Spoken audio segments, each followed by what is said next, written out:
एक बार गौतम बुद्ध के पास एक युवक आया और उसने उनसे पूछा, भगवान, मेरा जीवन दुखों से भरा हुआ है। मैं अपना जीवन बेहतर बनाना चाहता हूँ, लेकिन मुझे समझ नहीं आता कि कैसे। कृपया मुझे मार्गदर्शन दें। बुद्ध ने मुस्कराते हुए उसे एक कहानी सुनाई।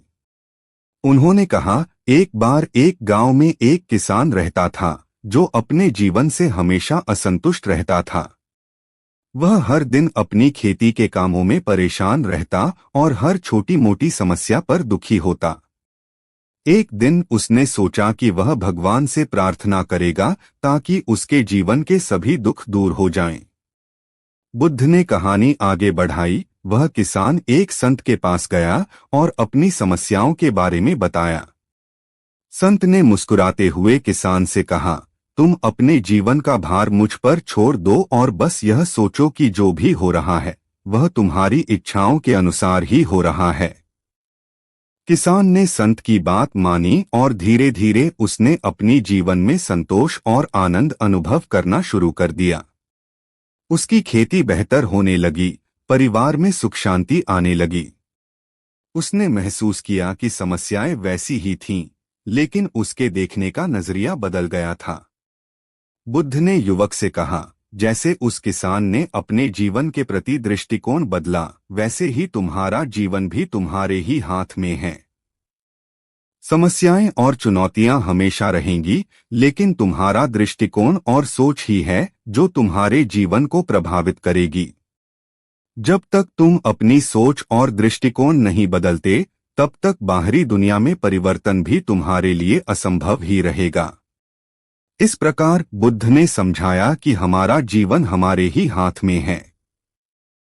दुख और सुख का अनुभव हमारे दृष्टिकोण पर निर्भर करता है। बुद्ध ने अपनी बात को और विस्तार से समझाते हुए कहा, इस संसार में हर व्यक्ति के पास अपनी ही समस्याएं होती हैं। किसी को धन की चिंता है तो किसी को परिवार की। लेकिन एक ही समस्या पर हर व्यक्ति का दृष्टिकोण अलग होता है। एक ही स्थिति में कोई दुखी हो सकता है और कोई संतुष्ट भी हो सकता है। यह सब इस बात पर निर्भर करता है कि वह व्यक्ति कैसे सोचता है और किस प्रकार अपने जीवन को देखता है। उन्होंने आगे कहा, एक और उदाहरण लो। मान लो दो व्यक्ति हैं जिनके पास एक ही प्रकार का कार्य है। पहला व्यक्ति इस कार्य को करने में हमेशा शिकायत करता रहता है। उसे लगता है कि यह कार्य कठिन है, समय बर्बाद करने वाला है। वहीं दूसरा व्यक्ति उसी कार्य को खुशी और लगन से करता है। वह इसे अपने लिए एक अवसर मानता है जिससे वह कुछ सीख सकता है। दोनों के पास एक ही कार्य है, लेकिन उनके दृष्टिकोण में फर्क होने के कारण एक दुखी रहता है और दूसरा सुखी। युवक ने बुद्ध से पूछा, भगवान, क्या यह संभव है कि मैं अपनी सोच को बदल पाऊं? बुद्ध ने उत्तर दिया, बिल्कुल, यह तुम्हारे ही हाथ में है। अपनी सोच को बदलने के लिए तुम्हें ध्यान, आत्मानुशासन और संतोष की भावना का अभ्यास करना होगा। अपने मन को शांत करो, अपने विचारों को नियंत्रित करना सीखो। जब भी कोई नकारात्मक विचार आए, उसे सकारात्मक दिशा में मोड़ दो। याद रखो, तुम्हारे विचार ही तुम्हारे जीवन को आकार देते हैं। उन्होंने युवक को सलाह दी, रोज सुबह उठकर अपने मन में यह संकल्प लो कि आज मैं अपने जीवन में किसी भी परिस्थिति को सकारात्मक दृष्टिकोण से देखूंगा। अपने मन को यह विश्वास दिलाओ कि जो भी हो रहा है वह मेरे भले के लिए हो रहा है। हर समस्या में एक अवसर छिपा होता है, बस तुम्हें उसे पहचानने की आवश्यकता है। युवक बुद्ध की बातें सुनकर गहरे चिंतन में डूब गया। उसने महसूस किया कि बुद्ध की हर बात में एक गहरा सत्य छुपा था। वह अपने भीतर बदलाव की इच्छा महसूस कर रहा था, लेकिन उसे समझ में नहीं आ रहा था कि शुरुआत कैसे करे।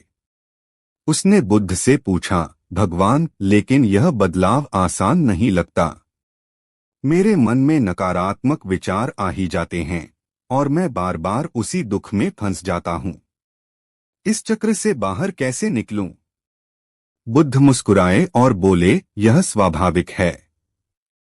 मन को नियंत्रित करना और अपनी सोच को बदलना एक लंबी प्रक्रिया है। यह एक दिन का काम नहीं है, बल्कि यह एक निरंतर साधना है। जैसे हम एक पौधे को रोज पानी देते हैं, वैसे ही हमें अपने मन को भी सकारात्मक विचारों से सींचना होता है। इसके लिए धैर्य, समर्पण और निरंतर अभ्यास की आवश्यकता होती है। फिर बुद्ध ने उसे एक अभ्यास सुझाया। उन्होंने कहा, हर दिन कुछ समय के लिए ध्यान करो। शांत जगह पर बैठकर गहरी सांसें लो और अपने विचारों को धीरे धीरे शांत करने का प्रयास करो। जब भी कोई नकारात्मक विचार आए, उसे बिना किसी प्रतिक्रिया के जाने दो। बस खुद को उस विचार से अलग करके देखो। यह अभ्यास तुम्हें धीरे धीरे अपनी सोच को समझने और उसे नियंत्रित करने की शक्ति देगा। उन्होंने आगे कहा, जब भी तुम किसी कठिन परिस्थिति में फंसो, खुद से यह सवाल करो, क्या मैं इस स्थिति में दुखी होकर कुछ बदल सकता हूँ? क्या यह दुख मेरे लिए किसी समाधान की ओर ले जाएगा? यदि नहीं, तो इस दुख को क्यों बढ़ाना? इसे जाने दो और अपने मन को शांति में स्थिर रहने दो। यह एक प्रकार की स्वीकृति है जो तुम्हें जीवन में सच्ची शांति देगी। बुद्ध ने युवक से एक आखिरी बात कही, याद रखो, जीवन एक बहते हुए नदी की तरह है। जैसे नदी में पानी बहता रहता है, वैसे ही जीवन की परिस्थितियां भी आती और जाती हैं। तुम इस नदी को रोक नहीं सकते, लेकिन तुम यह तय कर सकते हो कि तुम इन बहावों को कैसे देखोगे और उनसे क्या सीखोगे। अगर तुम हर परिस्थिति को एक सबक के रूप में स्वीकार करोगे, तो तुम्हारा जीवन आनंदमय हो जाएगा। युवक ने बुद्ध की बातें ध्यान से सुनी और उनके बताए मार्ग पर चलने का संकल्प लिया। उसने महसूस किया कि उसका जीवन सच में उसके अपने हाथ में है और वह अपने दृष्टिकोण को बदलकर अपने जीवन को बदल सकता है। वह धन्यवाद कहकर बुद्ध से विदा ले गया, यह संकल्प लेकर कि वह अब हर परिस्थिति को सकारात्मक दृष्टिकोण से देखेगा और अपने जीवन में शांति और संतोष को स्थान देगा। युवक बुद्ध से मिलकर गांव लौट आया और बुद्ध की शिक्षाओं को अपने जीवन में अपनाना शुरू किया। पहले कुछ दिन आसान नहीं थे। जैसे ही वह किसी कठिन परिस्थिति में फंसता, उसका मन तुरंत नकारात्मक विचारों में उलझ जाता। लेकिन हर बार बुद्ध की बातें उसे याद आती, तुम्हारा जीवन तुम्हारे हाथ में है। तुम्हारे विचार ही तुम्हारा अनुभव बनाते हैं। हर सुबह युवक बुद्ध के बताए ध्यान का अभ्यास करता। वह अपने मन को शांत करने की कोशिश करता और धीरे धीरे उसने महसूस किया कि उसके विचारों में स्थिरता आने लगी है। जैसे जैसे समय बीतता गया, उसकी सोच में बदलाव आने लगा। उसने यह महसूस किया कि पहले जो बातें उसे परेशान करती थीं, अब वो इतनी बड़ी नहीं लगती। एक दिन गांव में बहुत बड़ा तूफान आया, जिससे कई फसलें बर्बाद हो गईं। गांव के सभी लोग दुखी और परेशान थे। युवक की फसल भी बर्बाद हो चुकी थी, लेकिन इस बार उसने अलग ढंग से प्रतिक्रिया दी।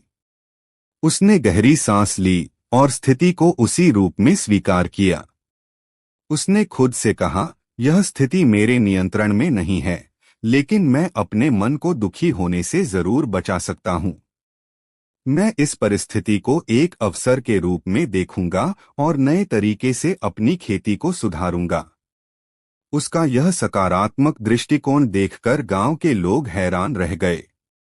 वे उससे पूछने लगे, तुम इतनी बड़ी हानि के बाद भी कैसे शांत और संतुष्ट हो सकते हो? युवक ने उन्हें बुद्ध की शिक्षाओं के बारे में बताया, जब तुम अपनी सोच को बदलते हो तो तुम्हारे अनुभव भी बदल जाते हैं। दुख या सुख हमारी सोच का परिणाम है। अगर हम स्थिति को बदल नहीं सकते, तो हमें अपने दृष्टिकोण को बदलना चाहिए। धीरे धीरे गांव के अन्य लोग भी युवक से प्रेरणा लेने लगे। उन्होंने भी अपनी सोच में बदलाव लाना शुरू किया। जहां पहले लोग छोटी छोटी बातों पर दुखी हो जाते थे, अब वे परिस्थितियों को एक सबक के रूप में देखना सीख गए। गांव में एक नई सकारात्मकता का संचार हुआ और लोग पहले से अधिक शांत और संतुष्ट रहने लगे।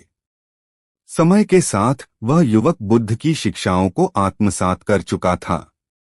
उसकी समझ में यह बात पूरी तरह आ चुकी थी कि जीवन में आने वाले सुख दुख हमारे नियंत्रण में नहीं होते, लेकिन उन पर हमारी प्रतिक्रिया हमेशा हमारे ही हाथ में होती है। बुद्ध की इस सीख ने न केवल युवक का जीवन बदल दिया, बल्कि पूरे गांव को भी एक नया दृष्टिकोण दिया। इस कहानी से यह स्पष्ट होता है कि यदि हम अपने विचारों को नियंत्रित करना सीख जाएं, तो जीवन में आने वाली किसी भी कठिनाई का सामना आसानी से कर सकते हैं। बुद्ध की यह शिक्षाएं आज भी हमें यही याद दिलाती हैं कि हमारा जीवन वास्तव में हमारे ही हाथ में है और हमारी सोच ही हमारे जीवन का निर्माण करती है। युवक अब पूरी तरह से बदल चुका था। उसके भीतर एक नई ऊर्जा और स्थिरता आ चुकी थी, जिससे लोग उसकी ओर आकर्षित होने लगे थे। उसकी जीवन शैली अब केवल उसके लिए नहीं थी, बल्कि वह गांव के लिए भी प्रेरणा बन गई थी। उसकी शांति, संतोष और जीवन के प्रति सकारात्मक दृष्टिकोण ने कई लोगों को प्रभावित किया। गांव में लोग अपनी अपनी समस्याएं लेकर युवक के पास आने लगे। पहले तो युवक थोड़ा हिचकिचाया, लेकिन बुद्ध की शिक्षाओं को अपने अनुभवों के साथ साझा करने में उसे आनंद मिलने लगा। उसने सभी को समझाया कि हर समस्या में एक सीख छुपी होती है। उसने कहा, किसी भी कठिन परिस्थिति को अपने दुख का कारण मत बनाओ, बल्कि इसे एक अवसर मानो। यह तुम्हारे भीतर की शक्ति को जागृत करने का एक माध्यम है। धीरे धीरे गांव का माहौल पूरी तरह बदल गया। अब गांव में लोग एक दूसरे की मदद करने लगे, हर परिस्थिति में धैर्य और संतोष के साथ व्यवहार करने लगे। पहले जहां छोटी छोटी बातों पर झगड़े और मतभेद होते थे, वहीं अब लोग शांति और समझदारी से समाधान खोजने लगे थे। लोगों का आपसी प्रेम और सम्मान भी बढ़ गया था। गांव में एक नई सामूहिक चेतना का संचार हो गया था। एक दिन उसी युवक ने गांव के लोगों के साथ एक सभा बुलाई और उनसे कहा, आज हम सभी एक नई राह पर हैं। हम सभी ने बुद्ध की शिक्षाओं से यह सीखा है कि जीवन के अनुभव हमारे नियंत्रण में नहीं होते, लेकिन हमारे विचार और हमारी प्रतिक्रियाएं अवश्य हमारे हाथ में होती हैं। अब इस ज्ञान को हम अपने बच्चों को भी सिखाएंगे, ताकि आने वाली पीढ़ियां भी इन शिक्षाओं का लाभ ले सकें और कठिनाइयों में भी शांति बनाए रख सकें। गांव के सभी लोग सहमत हुए। उन्होंने बच्चों को यह सिखाने का प्रण लिया कि जीवन की हर परिस्थिति से कुछ न कुछ सीखा जा सकता है। उन्होंने उन्हें ध्यान और आत्मनियंत्रण के अभ्यास के लिए प्रेरित किया। धीरे धीरे गांव में एक नई संस्कृति का विकास हुआ, जहां हर व्यक्ति अपने जीवन को स्वयं संवारने की कोशिश करता, दूसरों के प्रति सहानुभूति और करुणा से भरा रहता। युवक की मेहनत, बुद्ध की शिक्षाओं और गांव के लोगों की लगन ने मिलकर उस गांव को बदल दिया। वह गांव अब एक उदाहरण बन गया था कि कैसे केवल सोच और दृष्टिकोण बदलने से पूरा जीवन बदल सकता है। लोग दूर दूर से उस गांव की शांति, सुख और समृद्धि को देखने आते और बुद्ध की शिक्षाओं से प्रेरणा लेकर अपने गांवों में भी वैसा ही बदलाव लाने का प्रयास करते। समय बीतता गया और वह गांव बुद्ध की शिक्षाओं के अनुरूप जीवन का एक आदर्श बन गया। लोग गांव की शांति, सहयोग और संतोषमय जीवन शैली से इतने प्रभावित हुए कि अन्य गांवों और शहरों से भी लोग वहां आकर सीखने लगे। धीरे धीरे वह गांव शिक्षा और सद्भाव का केंद्र बन गया। गांव के लोगों ने निर्णय लिया कि वे एक आश्रम का निर्माण करेंगे, जहां हर व्यक्ति आकर शांति और संतुलन का अनुभव कर सके। उन्होंने उस युवक को आश्रम का संरक्षक बनाया, क्योंकि उसी के प्रयासों और बुद्ध की शिक्षाओं के कारण यह परिवर्तन संभव हुआ था। आश्रम में आने वाले लोगों को ध्यान, योग और आत्मानुशासन की शिक्षा दी जाने लगी। गांव के बड़े बूढ़े लोग भी अपनी कहानियों और जीवन के अनुभवों से लोगों को सीख देने लगे। एक दिन युवक ने गांव के लोगों को संबोधित करते हुए कहा, हम सभी ने मिलकर इस गांव को एक ऐसी जगह बना दिया है जहां शांति, संतोष और सहनशीलता का महत्व समझा जाता है। लेकिन याद रखो, असली साधना तब होती है जब हम अपने इन गुणों को बाहर की दुनिया में ले जाते हैं।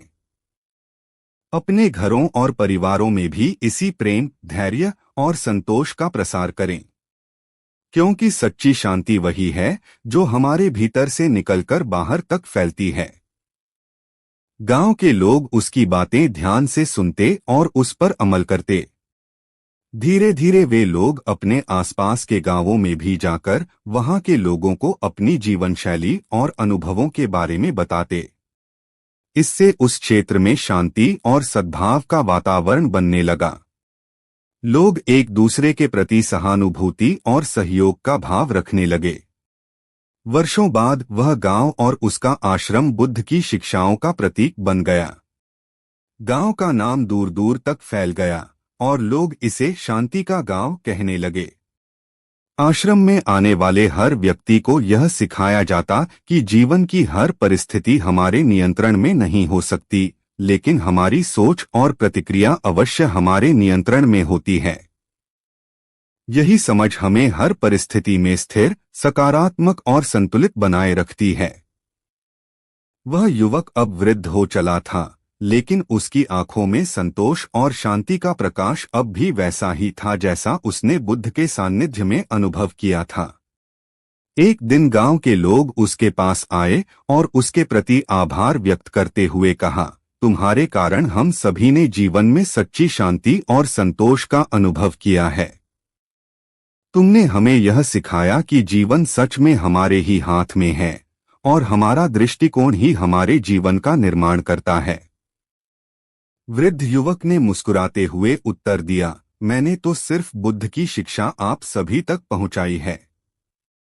सच्चा परिवर्तन आप सभी के समर्पण, प्रयास और विश्वास का परिणाम है। यही सच्ची साधना है, अपने जीवन को इस प्रकार से जीना कि न केवल स्वयं बल्कि दूसरों को भी शांति, सुख और प्रेम का अनुभव हो सके। उसके ये अंतिम शब्द गांव के लोगों के दिलों में बस गए और उन्होंने यह निश्चय किया कि वे बुद्ध की शिक्षाओं को हर पीढ़ी तक पहुंचाएंगे। उन्होंने यह संकल्प लिया कि जिस तरह से उनके जीवन में यह बदलाव आया है, उसी तरह वे दुनिया के अन्य हिस्सों में भी इसी तरह की शांति और संतुलन का संचार करेंगे। इस प्रकार वह गांव एक ऐसी मिसाल बन गया कि कैसे केवल विचारों और दृष्टिकोण में परिवर्तन से एक व्यक्ति, एक परिवार, एक समाज और फिर धीरे धीरे एक पूरा क्षेत्र बदल सकता है। बुद्ध की शिक्षा ने न केवल एक युवक का बल्कि एक पूरे गांव का जीवन बदल दिया था, जो आज भी लोगों को यही सिखा रही थी कि तुम्हारा जीवन तुम्हारे ही हाथ में है।